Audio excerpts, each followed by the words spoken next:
16, del verso 14 al 18, para poder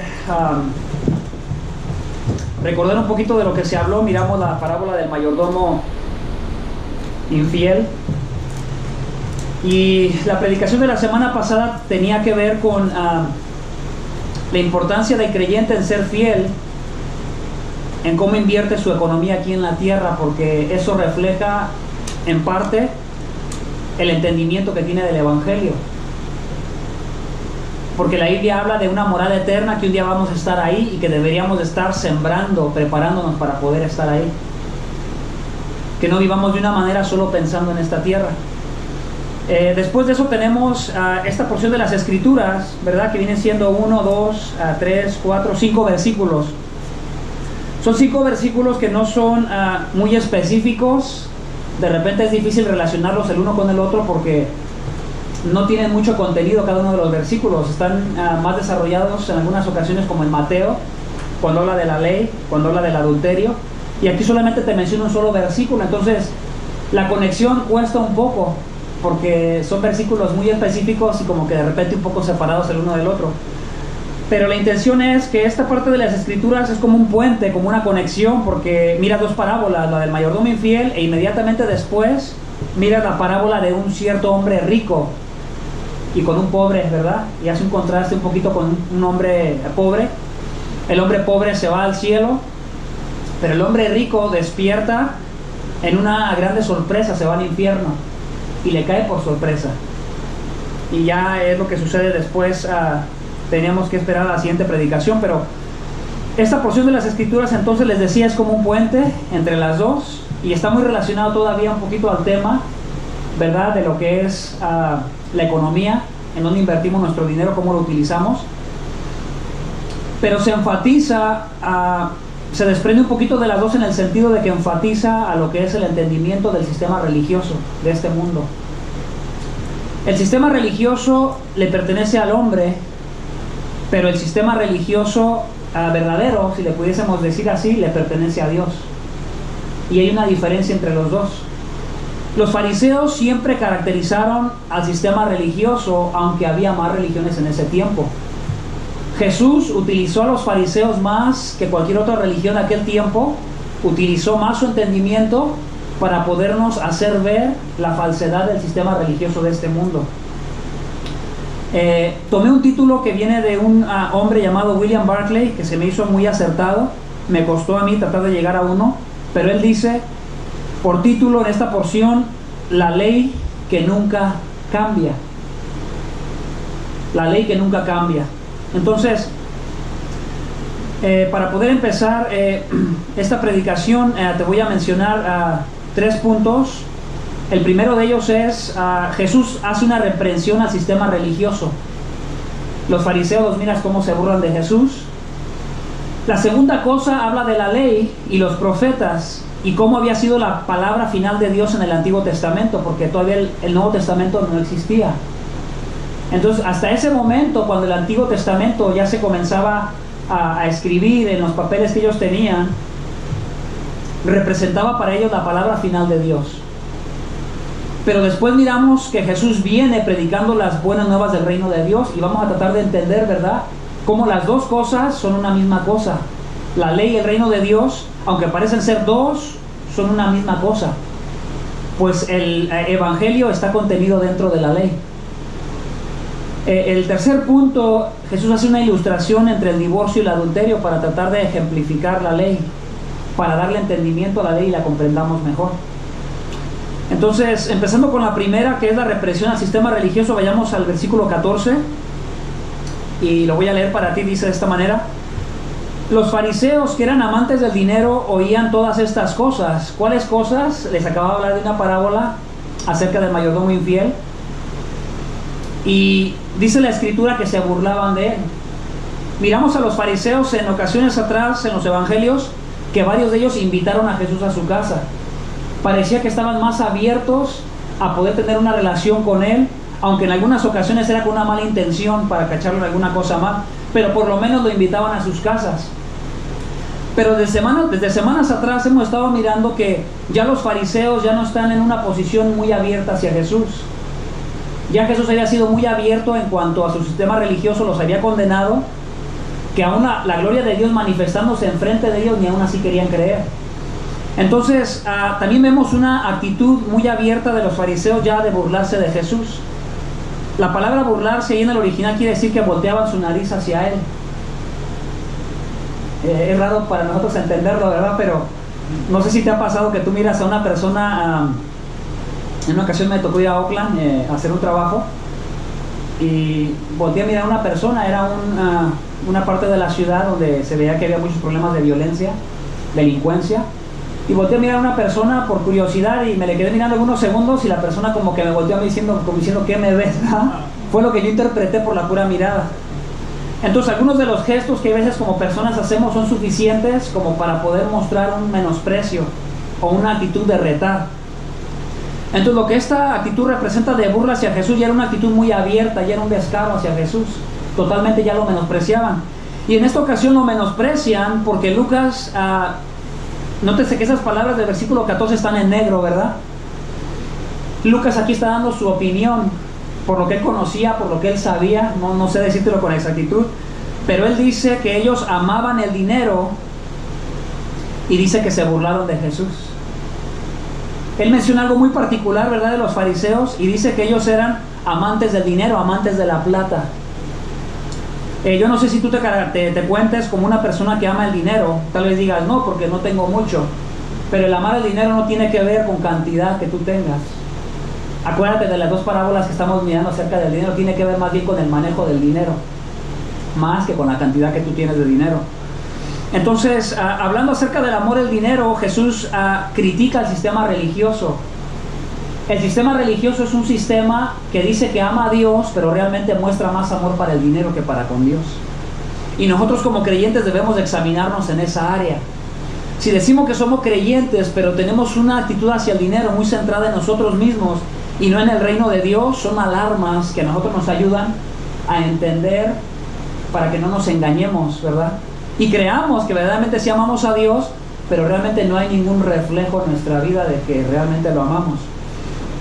Para aclarar un poquito este tema del amor al dinero, te voy a pedir, si vas a tu Biblia lo más rápido que tú puedas, quiero leer 1 de Timoteo capítulo 4, verso 1 y al 2. La carta de Timoteo es una carta pastoral, habla mucho acerca del orden de la iglesia, cómo funciona la iglesia, cómo debería de ser áreas específicas dentro de la iglesia.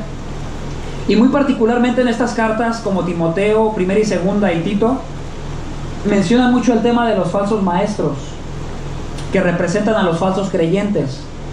Y estos falsos creyentes y falsos maestros representan el sistema religioso de este mundo y en ocasiones está metido en la iglesia. No solamente está fuera, ¿verdad?, en el mundo como congregación, sino que también se encuentra metido dentro de la congregación de los santos. Y por eso es importante, ¿verdad?, aclarar eso. Fíjate lo que dice: pero el Espíritu dice claramente que en los últimos tiempos algunos apostatarán de la fe, prestando atención a espíritus engañadores y a doctrinas de demonios, mediante la hipocresía de mentirosos que tienen cauterizada la conciencia. La palabra cauterizar tiene que ver con marcar con hierro, dejar insensible, como cuando marcan a un animal, ¿verdad?, para marcarlo como signo de propiedad. O en ocasiones también la cauterización se utilizaba como cuando una persona tenía una hemorragia muy grave, no tenían los medios que ahora se tienen, los quemaban, les quemaban totalmente la herida, o si había perdido algún miembro, les quemaban esa porción de la extremidad para que se secara la sangre y ya no corriera la sangre y se muriera la persona, ¿verdad?, por un derrame de sangre. Entonces habla de estos hombres, de este sistema religioso falso, que tienen cauterizada, quemada la conciencia, o sea que ya no analizan bien. Escuchan la palabra de Dios, pero parece que no la entienden, no la pueden entender. Veamos también 1 de Timoteo, voy a continuar un poquito ahí, pero capítulo 6, verso 5. Sigue hablando también de los falsos creyentes, de los falsos maestros, y dice: y constantes rencillas entre hombres de mente depravada, que están privados de la verdad, que suponen que la piedad es un medio de ganancia. Entonces, ya más enfáticamente, ¿cuál es la manera de pensar de este sistema religioso que está en el mundo, pero que está a veces también metido en las iglesias? que miran la piedad, la vida de santidad hacia Dios, la vida práctica de santidad, de obediencia a la palabra de Dios y cómo se debe reflejar en tu vida, la miran solo como un medio de ganancia en sí.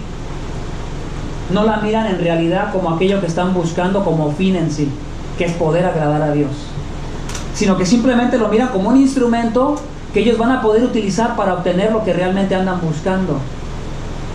Y por eso dice un pastor en un libro que tomé de aquí, dice, hablando acerca de lo que es la iglesia, dice que cuando nosotros atraemos a alguien a la iglesia ofreciéndole algo más que no es el evangelio, regularmente vas a tener que seguirlo sosteniendo en la iglesia ofreciéndole lo mismo con lo cual tú lo atrajiste a la iglesia.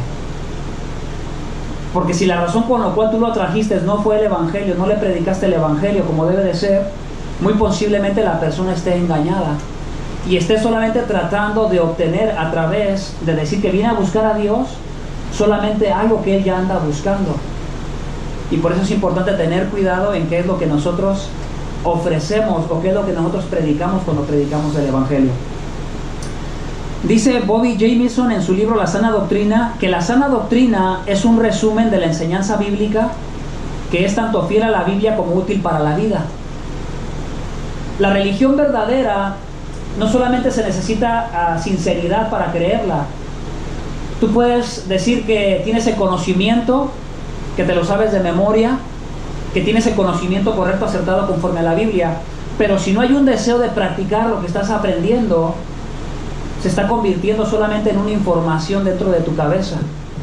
Si no hay un deseo genuino en tu corazón de arrepentirte de tu pecado que estás practicando y poder implementar aquello en lo cual tú estás fallando. Y eso es la sana doctrina que la iglesia verdadera y la religión verdadera es caracterizada. En contraste, ¿verdad? O al contrario de lo que es la falsa religión. Entonces, los fariseos representan a muchas personas de hoy en día que solo están buscando lo que pueden obtener de Dios y no a Dios mismo. Que es la primera porción, ¿verdad?, que te leí del versículo 14. Pasemos al versículo 15. Algunas otras características de este sistema religioso. Veamos otra característica.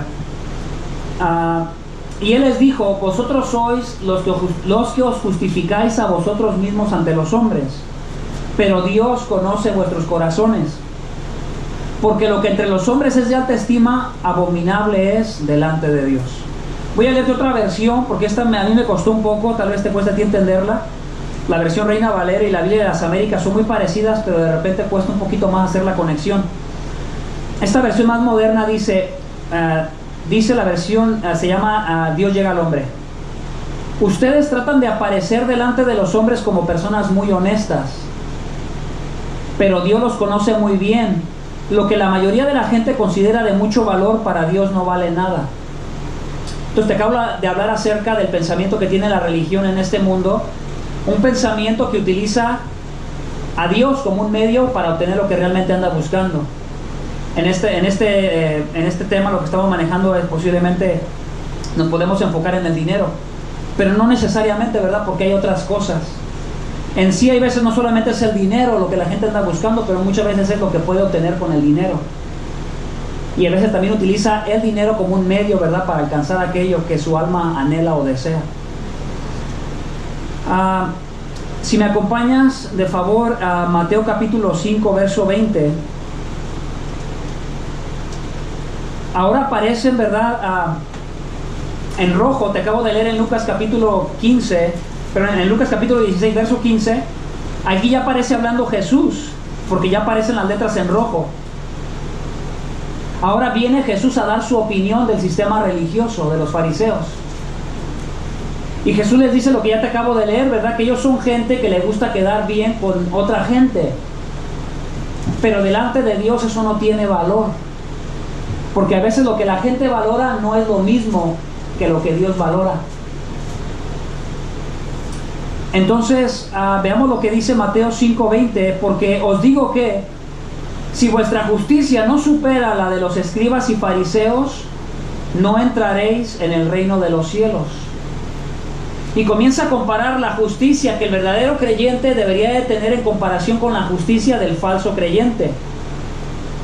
Muy posiblemente la justicia del falso creyente y la justicia del verdadero creyente se parezcan mucho hacia afuera, hacia cómo se observan las obras. Tal vez las dos personas ofrendan y diezman, tal vez las dos personas se congregan, tal vez las dos personas tratan de amar a su hermano. Pero la Biblia, ¿verdad? Jesús nos quiere llevar a que podamos entender que lo que Dios juzga a última instancia es la intención que hay dentro del corazón y qué es lo que hacemos realmente. Hacia afuera se refleja algo, pero ¿qué es la intención del corazón? O sea, ¿por qué tú haces las cosas? ¿Cuál es la motivación por la cual tú estás aquí cada semana? ¿Cuál es la motivación por la cual tú das para el reino de Dios? ¿Cuál es la motivación que te lleva a poder ir y reconciliarte con tu hermano? Si es que te peleaste con él o si es que estás mal con él, etcétera, ¿verdad? Etcétera. Entonces, dice la Escritura que Jesús no acepta las obras del sistema religioso porque su motivación no proviene de Dios. Proviene solamente de cosas que los hombres estiman, cosas que ellos mismos solamente les dan valor. Y casi la mayoría de eso tiene que ver con buscar el respeto de los demás hombres, de la sociedad, y no realmente el respeto de Dios. Quiero leer también Filipenses capítulo 2, verso 2 y 13, hablando acerca del conocimiento del corazón. Fíjate lo que dice Pablo. En ocasiones les he leído este texto, pero es muy claro en cuanto a lo que es el entendimiento del falso creyente y el verdadero creyente y las obras que cada uno hace. Así que, amados míos, tal como siempre habéis obedecido, no solo en mi presencia, sino ahora mucho más en mi ausencia, ocupaos en vuestra salvación con temor y temblor.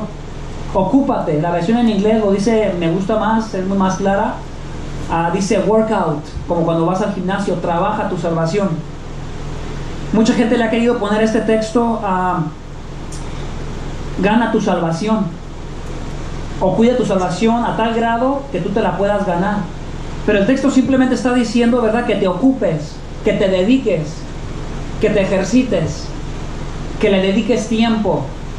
En este caso, a tu relación con Dios, ¿verdad? La práctica de la santidad, la escritura, tu oración, tu devoción hacia Él, todo lo que tú haces relacionado hacia la vida espiritual, lo que tú das para Dios, todas las cosas que tú haces, que sean la motivación de parte de Dios y no la motivación porque estás buscando algo que Dios te dé. Me llama la atención lo que él dice. Él no estaba ahí con ellos, les mandó una carta. Él les estaba diciendo acerca de lo que era el amor entre ellos, que se amen los unos a los otros, que haya unidad entre ellos como iglesia. Y él les dice, hermanos, no hagan las cosas porque yo voy a llegar. No tengan a Pablo en lo más alto y le tengan miedo a Pablo, que cuando él venga a visitar, comiencen a querer hacer las cosas. ¿Cuántas veces nosotros, a veces como iglesia o como creyentes, queremos hacer cosas porque viene algún hermano y comenzamos a veces a dejar más que el temor de los hombres nos haga hacer las cosas, a que realmente hagamos cosas porque realmente tememos a Dios en nuestra intimidad, ¿verdad? Donde nadie nos observa y donde nadie nos mira. Y fíjense lo que dice Pablo en el verso 13, porque Dios es quien obra en vosotros. Muy interesante esa porción. ¿Qué dice? Dios es quien obra.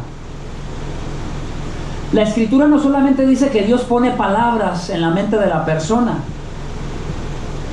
La Escritura dice que Dios es quien obra dentro de vosotros. Él está haciendo un trabajo dentro del creyente. Dice tanto el querer como el hacer.